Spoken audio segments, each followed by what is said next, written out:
Hello बच्चों, चलिए प्रश्न को समझते हैं। इस स्पष्ट कीजिए क्यों पारे का पारे का कांच के साथ स्पर्श कोण अधिक कोण होता है, जबकि जल का कांच के साथ स्पर्श कोण न्यून कोण होता है। इस प्र, इस प्रश्न की मुख्य अवधारणा: जब एक द्रव बूंद को किसी ठोस पृष्ठ पर डाला जाता है तो वह या तो गोलाकार रूप ग्रहण करती है या फिर वो इस प्रकार का रूप ग्रहण करती है। और इस प्रकार ठोस और द्रव बूंद मिलकर तीन अंतरापृष्ठों का निर्माण करती है, जिनके नाम हैं द्रव ठोस अंतरापृष्ठ SL, ठोस वायु अंतरापृष्ठ SA तथा द्रव वायु अंतरापृष्ठ LA। इन अंतरापृष्ठों पर लगने वाला पृष्ठ तनाव इस प्रकार है: ठो, ठोस ठोस वायु अंतरापृष्ठ पर पृष्ठ तनाव TSA, ठोस द्रव अंतरापृष्ठ पर पृष्ठ तनाव TSL तथा द्रव वायु अंतरापृष्ठ पर पृष्ठ तनाव TLA। इसी प्रकार इसमें भी ठोस वायु अंतरापृष्ठ पर पृष्ठ तनाव SA, ठोस द्रव अंतरापृष्ठ पर पृष्ठ तनाव SL तथा द्रव वायु अंतरापृष्ठ पर पृष्ठ तनाव LA।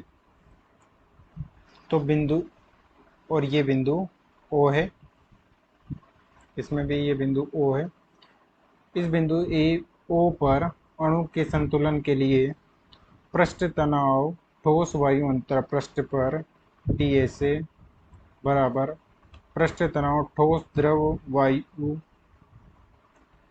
द्रव अंतरापृष्ठ पर TSL प्लस पृष्ठ तनाव द्रव वायु अंतरापृष्ठ पर TLA कोस थीटा, या कोस थीटा बराबर TSA माइनस TSL बटे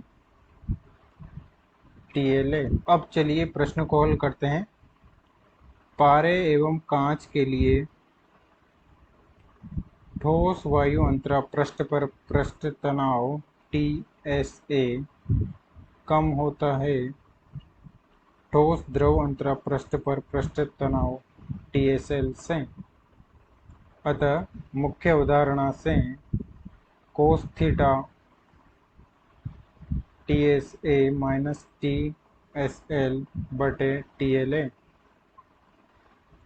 TSL ज़्यादा है TSA से, तो कोस थीटा ऋणात्मक होगा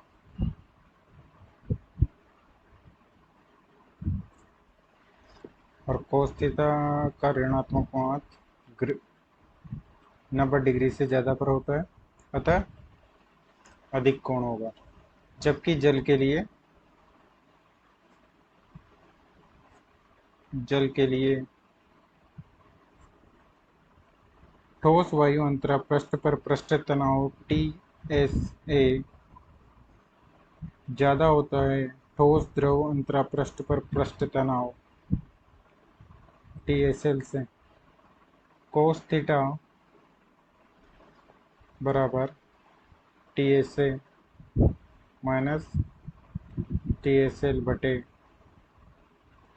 TLA, ये ज़्यादा है ये कम है,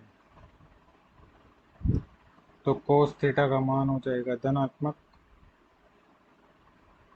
और कोस थीटा का धनात्मक मान होता है 90 डिग्री से कम पर, अतः न्यून कोण होगा।